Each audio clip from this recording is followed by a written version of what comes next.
গাজা উপত্যকার উত্তরাঞ্চলের ইন্দোনেশিয়ান হাসপাতালের ভেতরে থাকা এক রোগী ও নিবিড় পরিচর্যা কেন্দ্র আইসিইউ লক্ষ্য করে হামলা চালিয়েছেন ইসরায়েলি যুদ্ধবিমান। হামাস নিয়ন্ত্রিত গাজার স্বাস্থ্য মন্ত্রণালয়ের মহাপরিচালক মনির আল বুশ এ তথ্য নিশ্চিত করেছেন।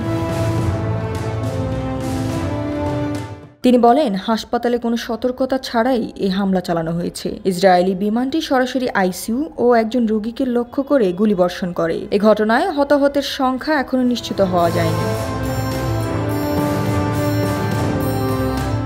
গাজায় ইসরায়েলের চলমান সামরিক অভিযানের মধ্যে বেসামরিক স্থাপনা ও চিকিৎসা কেন্দ্রে হামলার অভিযোগ অব্যাহত রয়েছে। আন্তর্জাতিক সম্প্রদায় ইতোমধ্যে সংঘাতের মধ্যে নাগরিক ও চিকিৎসা কর্মীদের সুরক্ষার আহ্বান জানিয়েছে। আর জ্যোতি, দৃষ্টি 24।